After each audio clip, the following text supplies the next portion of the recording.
Tout laisse, tout laisse.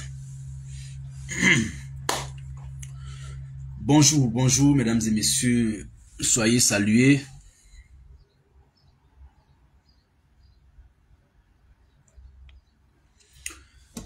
Alors, je suis à présent devant vous pour satisfaire l'exigence de notre émission, Matin Bonheur. Aujourd'hui, je suis désolé, je n'allais pas allumer la caméra parce que je n'ai vraiment pas le temps. On ne va pas aller même jusqu'à 8h30 aujourd'hui. Donc, je vais juste faire une dizaine de minutes, juste parler un peu de ce qui se passe aujourd'hui à Abidjan, en Côte d'Ivoire. Notamment les inondations, les écoulements des immeubles et tout ça à Abidjan aujourd'hui. On va donner notre petit point de vue dans notre émission Matin Bonheur. Ceux qui sont déjà là, en tout cas, merci, bonjour à chacun de vous. Alors, on assiste à ce que moi je qualifie, en tout cas, du jamais vu. Moi, de mémoire d'homme, je ne pense pas avoir vécu ou vu même de tels drames à Abidjan. Les mots peut-être sont forts, mais je pèse mes mots. En effet, nous assistons aujourd'hui à de très très grandes pluies qui aujourd'hui ne laissent personne, n'épargne personne aujourd'hui avec son lot de dégâts.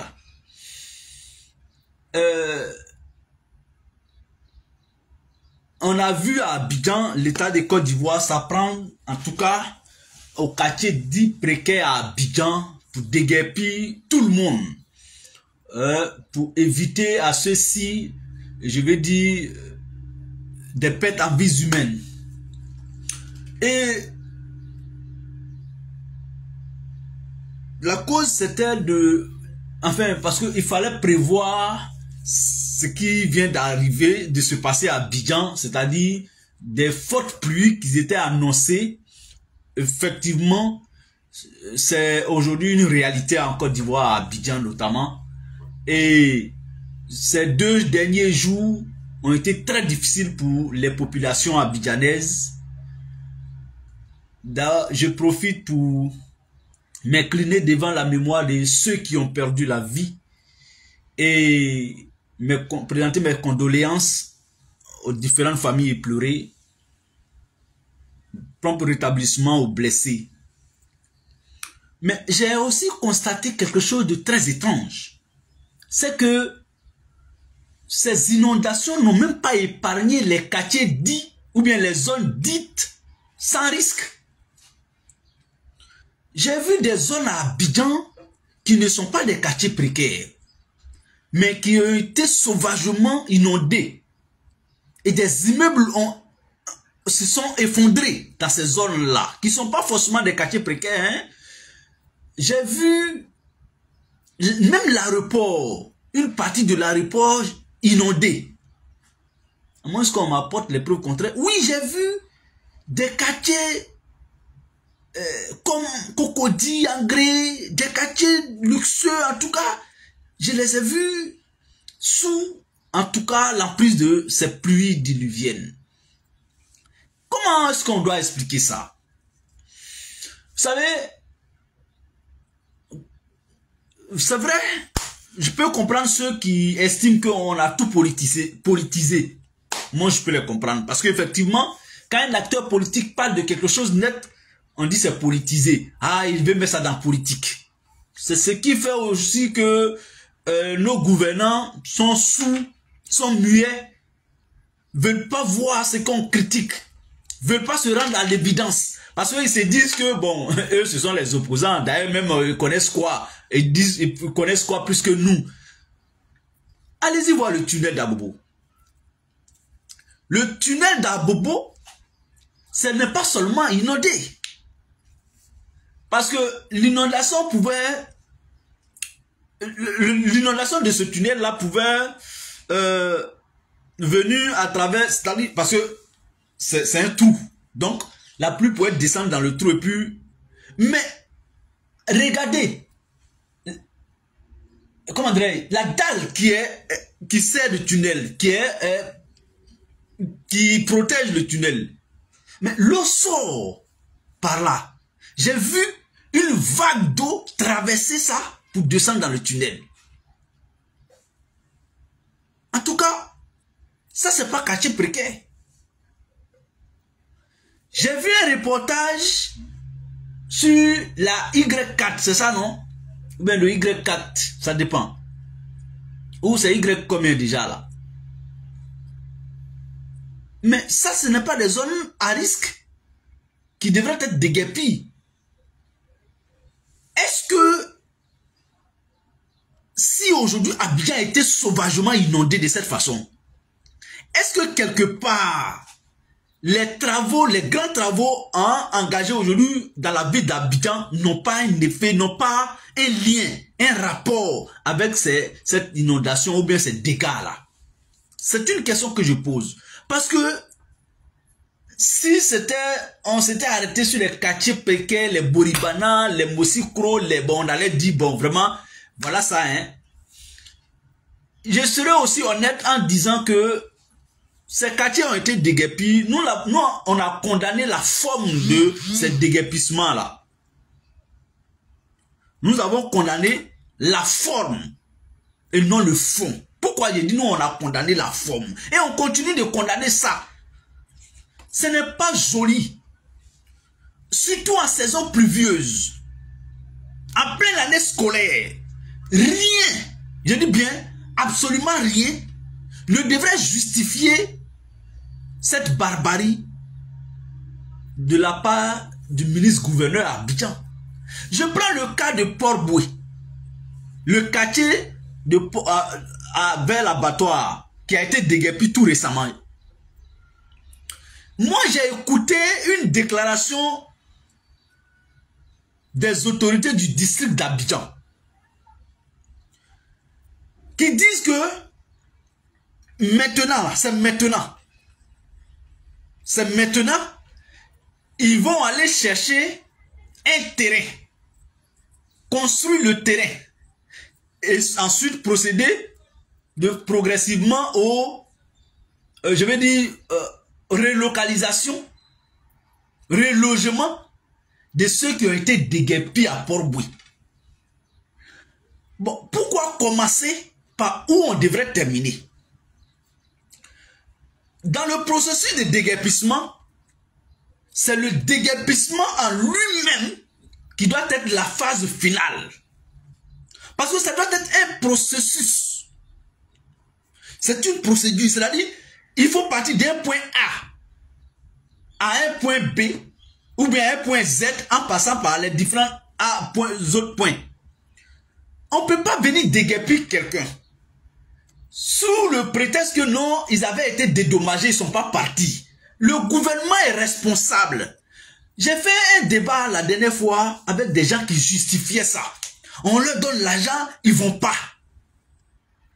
Quand on leur donne l'argent, mais vous êtes en train de prouver la lâcheté, le laxisme du gouvernement. Quand vous dites que le gouvernement a dédommagé les gens qui ne sont pas partis, et donc le gouvernement était obligé de venir les surprendre la nuit pour les sortir de leur maison et casser. Ça, c'est de l'irresponsabilité. Quand on est responsable, un État, quand tu donnes l'argent pour faire un travail, tu es le seul responsable.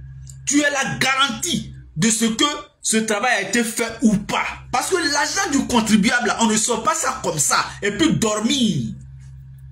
Quand l'État dédommage les propriétaires de ces locaux-là, de ces quartiers-là, de ces logements précaires-là, quand l'État leur donne de l'argent, c'est l'État qui doit s'assurer que l'argent qui a été donné à tel individu, le travail est fait. Quel travail doit être fait par cet individu? L'individu, le propriétaire des lieux, doit aller obligatoirement dire aux locataires, moi, j'ai reçu de l'argent de la part de l'État. L'État dit que ici doit être déguerpi. En tant que propriétaire, ils m'ont dédommagé. Vous avez 1 mois, 2 mois pour partir. Et c'est à l'État toujours de s'assurer que le propriétaire a fait ce travail. C'est à l'État toujours de s'assurer que les locataires sont partis ou pas avant de venir déguerpir. Ça n'est pas la responsabilité des locataires. Les locataires ont l'obligation de poursuivre le district d'Abidjan. Et même non le propriétaire souvent. Parce que le propriétaire, l'État me donne mon argent. Si d'ici et ne dit pas, ça c'est entre l'État et moi. Parce que si le propriétaire fait le travail, le propriétaire doit prouver à l'État que j'ai fait le travail pour lequel on m'a payé. L'État doit se rassurer que le travail pour lequel j'ai déboursé de l'argent a été exécuté. Mais c'est très simple. Je suis moi le CENI. Je donne 1000 francs à quelqu'un d'aller chez moi au champ pour aller travailler. Et puis, je n'ai pas de suivi. Il est parti il n'est pas parti en tout cas, moi j'ai donné de l'argent et puis je suis allé faire autre chose. Je suis irresponsable. Quand je donne 1000 francs à quelqu'un d'aller travailler une parcelle de mon champ, ça sera à moi d'aller vérifier s'il est parti. L'État a trop de ministères, l'État a trop de fonctionnaires pour ça. On ne peut pas accuser ceux qui ne sont pas partis, même s'ils ont reçu de l'argent. On ne peut pas les accuser. L'État doit être responsable. Est-ce que vous savez ce que c'est qu'un État? Un État ne peut pas justifier cette barbarie par oui, on les a dédommagés, tout simplement. Bonjour très cher grand frère Aston Martin, depuis ta position, sois salué mon frère. Ah, il dit quoi? Je ne suis pas encore au lit. Donc je suis là. Ok, merci d'être là. Bonne et heureuse année à toi cher René Aston Martin. Dieu fortifie nos liens, qu'il raffermisse davantage nos liens. Connaît Draman depuis où ça déjà, depuis Daokro, soit salué. En tout cas, merci à tous ceux qui ont suivi ce live. J'ai dit que c'est pas pour longtemps. Vous savez, quand on est locataire ou propriétaire, l'État sait qui est locataire, l'État sait qui est propriétaire de maison. Si on nous dit un jour que l'État ne sait pas tout ça, et puis il y a des gens que j'ai croisés sur des panels qui me disent l'État ne peut pas surveiller tout ça. Il dit, mais est-ce que tu penses que tu es en train de défendre l'État comme ça? Tu es sûr que tu es en train de défendre ce régime comme ça? La Côte d'Ivoire, la superficie de la Côte d'Ivoire est de 322 462 km². Aucun centimètre de ces 322 462 km² n'échappe au contrôle de l'État de Côte d'Ivoire. Il dit, monsieur, est-ce que vous savez ça? Il dit, monsieur, est-ce que tu sais que quand un président, un citoyen est élu président de la République, qu'il prête serment, il jure de protéger 322 462 km², de les surveiller, de les contrôler tous les jours, à toutes les secondes qui vont passer sous son règne. Il dit, est-ce que toi tu sais ça? C'est ça qu'on appelle la responsabilité d'un État. Donc, l'État doit se rassurer que tel locataire, parce que si on doit me demander en tant que locataire, c'est qu'on connaît, on sait où j'ai construit. Parce que chaque année, je paye l'impôt foncier. Ça veut dire que l'État sait que le CENI qui est propriétaire de maison, qui vient d'avoir 10 millions de dédommagements pour son lot là, l'État sait où c'est situé. C'est à l'État. Si l'État m'a donné 2 ou 3 mois, c'est à l'État de faire un suivi de bout en bout pour s'assurer que le CENI a reçu de l'argent. Oui, voici les traces, voici les preuves. Il a signé. Maintenant, son lot qui est assis à Mossikro là, c'est de tel lot, dans tel périmètre. L'État doit aller se rassurer que, il y a 1 mois, les locataires sont partis. En ce moment-là, l'État fait son travail de déguerpissement. C'est aussi simple que ça. Il ne faut pas aller à l'école pour comprendre. C'est très simple. L'argent de l'État, ce n'est pas l'argent d'un parti politique. Ce n'est pas l'argent d'un ennemi. C'est l'argent de tout le monde. On ne peut pas donner ça à quelqu'un et puis s'asseoir dans son bureau pour dire, bon, on les a dédommagés. Donc la nuit, vous venez. Si vous voyez que c'est la nuit, souvent ils font les déguerpissements. Ou bien de façon surprise. C'est parce qu'ils savent que les gens ne sont pas encore partis. Mais si vous savez que les gens qui ont été dédommagés ne sont pas encore partis, Mais l'État a tous les moyens pour les faire partie. L'État a tous les moyens.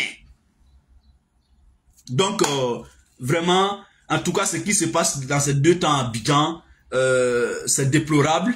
Il faut vraiment prier Dieu pour que ces pluies-là ne fassent plus de dégâts. Hein, il faut appeler aussi à la responsabilité de tout le monde, tous les citoyens. C'est pas l'État seulement qui est responsable de ce qui arrive, de ce qui pourrait arriver. Et puis, donc, chacun à son humble niveau peut travailler à ce qu'on évite à la Côte d'Ivoire, en tout cas, ces dégâts-là. Donc, je voulais vous dire sur ce, merci et puis à très bientôt. Sinon, à demain matin encore pour une autre émission, une autre édition de notre Matin Bonheur. Allez, portez-vous bien, au revoir.